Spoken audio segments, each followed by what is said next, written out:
one of the most essential skills you're going to need in any writing is the ability to quote evidence. The saying stuff without somebody backing you up is a precarious place to be, and why not take advantage of the credibility that other people have and just claim it for your own? So quoting is taking credit for others. It's a nice little way of establishing your own credibility with something. The essential of it, the essence of it, is the ability to say, "Don't take my word for it." Saying people are inherently social is seemingly a inoffensive remark, but it is also an opinion, and every opinion is going to have an alternate perspective, and people are going to raise their hands and say, well, no, I really prefer being alone. I don't like having people bother me. Who are you to say that people are naturally social? No, I think they are naturally loners. That's just the way nature meant it. People are going to say that, and what do? Well, you start reaching for some expertise. People who are going to, garner a little bit of a wow factor, let's say. Take Aristotle. Aristotle said people are social animals. Zoon politikon, technically, is what he said. And sometimes that gets translated as people are political animals. But that is essentially, that just means social. It doesn't mean that they're necessarily, watching cable TV all the time, although some are.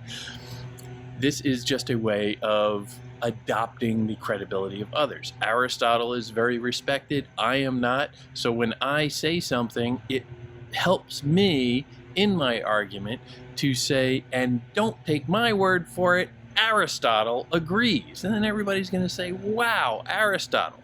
The essential dynamic is like the famous Woody Allen movie from Annie Hall. The scene where he's having an argument online or on a movie line with somebody who claims to know something about the famous media scholar, communications scholar, Marshall McLuhan. And Woody Allen is getting very upset listening to this guy. He's thinking, no, that's wrong even. Not only is he talking in the movie line, which is really annoying, he seems like a jerk, but he's totally wrong about Marshall McLuhan, and I can prove it. And then he just walks off camera and drags into the frame the scholar himself, Marshall McLuhan, who I understand was just visiting New York from, I think he teaches at McGill, or he taught at McGill, and he came into the thing and he was able to just say, you know nothing of my work, and in fact, I don't think you know anything at all. And then the Woody Allen character, of course, says, wouldn't it be great if all life was like this? And quoting works that way, and the evidence needs the explanation. Don't look for just a mic drop moment with the quotation. Don't just throw the quotation in and then run away. Don't do it. Some people call it a hit and run. Some people call them dangling quotations. These things, they just throw up literally throw up the quotation and think, there, see, he agrees with me, everything's fine. But that's problematic because other people are going to have other opinions about how to interpret that same quotation. That evidence doesn't necessarily prove anything. You need to tie it together. So you start off with a simple understanding of, well, every time I use a quotation, I need to go and show, this shows that, and you frame the quotation for your readers. You don't trust their interpretations, which are probably very different from yours. You know that you have to explain how the evidence proves the statement. This shows that immediately trips you into that mode. That little phrase, 3 words, every time you write a quotation, follow it immediately with this shows that. Before you even know what it shows, just immediately type that out, write that out, so that you know, oh, okay, that's what I have to do next. So you're not just staring there and saying, well, he agrees with me, so I'm done, right? No, this shows that, and then figure from there. Watch how this happens in practice. This shows that. America is built on the idea that nobody is better than anybody else. The Declaration of Independence declares that, quote, all men are created equal, end quote. This shows that equality is essential to this nation. In the very beginning of the second sentence of that document, the founders inscribed exactly the belief that a new nation, independent from the monarchies of Europe, would guarantee this one principle above all others. In America, no one is special, and that's what makes America special. That shows some substance. That's not just throwing out a sentence from the Declaration of Independence, which is great, but it shows that you have thought it through and you're saying, okay, I'm going to make a full argument. I'm going to explain how this document agrees with me. I'm going to throw my arms around that document and demand the same level of respect for my own argument that the document get. And you can't get much more authoritative in America than the Declaration of Independence. It's a great thing to quote, but it's even better to quote in a logical argument for your perspective, for your point of view.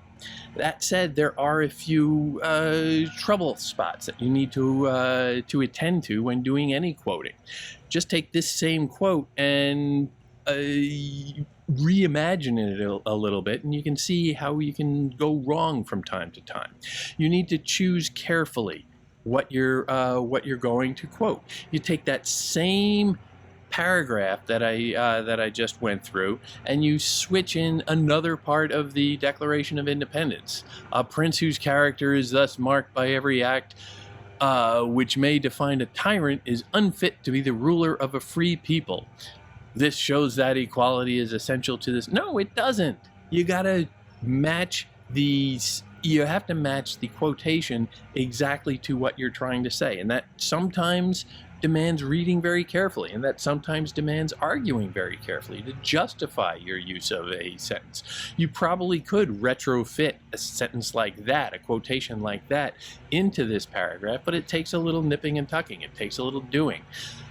Understand that the selection of your quotation is often crucial to what you're trying to say. You also have to understand that you need to fill in the dots. You can take the same basic paragraph again, and if you just do an ellipse, all men ... that doesn't really pack the same punch. You are relying on your reader to remember that the phrase is, the quotation is, all men are created equal. But that's not always guaranteed. People are going to remember things differently. And you can't guarantee that they're going to have, even if they know the quotation, they can't guarantee that they're going to remember it exactly the same way. And the fact that you don't even cite the full quotation suggests that, you're just yada-yada-ing it. You don't really care enough to go through typing out exactly what the full quotation is. All men are created equal. Those extra 3 words aren't that big of a burden. So avoid the ellipse. Include the full quotation. The way you present a quotation is important. It needs to look like it was done with some care. And in some respects, in some publications, it has to be very precise in the way it follows. For our purposes, use quotation marks. Don't use italics. Don't use both italics and quotation marks, especially. Keep it fairly conventional. Anything more than 3 lines, any quoted material that stretches longer than 3 lines should be a block quotation, where you're setting it off from everything else as opposed to embedding it within your own sentence structure. The academic writing also especially demands citations in paragraph form or in parentheses rather. Let your reader know where you're taking that from. If you're taking it from a particular book, you need maybe the author of the book and the page number you found it on, and that references perhaps a list of works cited and isn't certain about your use of it, can go back and say, oh, okay, let me just make sure about that. I remember something about that, but let me just make sure he's playing fair with it, and that's just, you know, that's just polite. For a lot of these formal concerns, I would say you can just Google a lot of them. There are a lot of good hints out there, but the best one that I find is if you search OWL Purdue, or Purdue OWL, quite frankly. Purdue University has an excellent database of guidelines for different formats of writing, for different formats of citation, for different formats of quotation formats, quite frankly. MLA, APA, Chicago style, all of these different versions of how to present your material so that it's appropriate to whatever use you're trying to have with it. And they give some really good help with some knotty little problems about citations and stuff like that. So it's good to just have almost open up a tab on that, because throughout college you're going to be using that an awful lot. Have that sort of material handy and check it very frequently. Plus, those rules tend to change, quite frankly. They get updated with some frequency. So quoting is that it lets you stand on the shoulders of giants. It doesn't matter. You can grab the smartest people in the history of humanity, the most impressive authoritative voices in the chorus of existence, and you can claim them as your own. You can share in their authority. You can share in their credibility. You can say, okay, my friend Aristotle agrees with me about this. And then you can build on it.